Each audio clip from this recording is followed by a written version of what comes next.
मेरे प्यारे बच्चे, अब सभी चिंताएं एक एक कर दूर होंगी, क्योंकि मेरा आशीर्वाद तुम तक आ रहा है। जो सबसे बड़ा होगा, जो तुम्हें आज तक बहुत सारी परेशानियों से गुजरना पड़ा है, उसके लिए तुम्हें वो आर्थिक चमत्कार चाहिए था।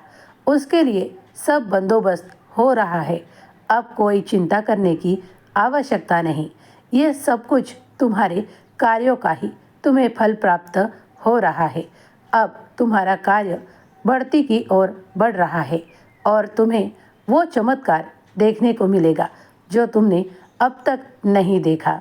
हाँ, जानता हूँ, बड़ी मुश्किलें तुमने सही है, लेकिन अब तुम्हारे कर्मों का, अच्छे कर्मों का फल तुम्हें प्राप्त होने का समय आ रहा है। तुम्हारी मेहनत कहीं भी, कोई भी स्थिति में व्यर्थ नहीं हुई। इसे ध्यान रखो। तुम जो कर्म करते हो वो ईश्वर के सामने होते हैं, वो अच्छे कर्म हो या बुरे कर्म।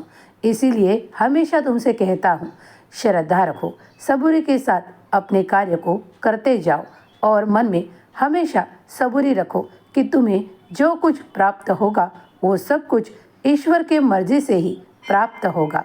कोई चिंता या अब कोई दुविधा मन में मत लाओ, क्योंकि ये आर्थिक चमत्कार तुम्हारे जीवन में वो सबसे बड़ा चमत्कार होगा जिसके लिए तुमने बाबा की बड़ी बार प्रार्थना की है। अब वो प्रार्थना सुन ली गई है, इसीलिए ये सब कुछ तुम्हें प्राप्त होगा। खुश रहो तुम और तुम्हारा सारा परिवार। जिस तरह सेवा करता है, मैं तुम्हारे किए गए सभी सेवाओं को स्वीकार करता हूँ। खुश रहो। तुम्हें आज तक जो कुछ अभाव में लेते नहीं आया, वो अब तुम ले पाओगे, सुखपूर्वक रह पाओगे। खुश रहो, तुम्हारा कल्याण होगा। और जब तुम्हारे पास पर्याप्त धन हो तो उससे अच्छे कार्य करना, पशु पक्षियों को दाना भी देना, चींटियों को थोड़ी शक्कर दे देना या बूरा देना, उससे तुम्हारा और भी अच्छा ही अच्छा होता चला जाएगा। ये हमेशा ध्यान रखो।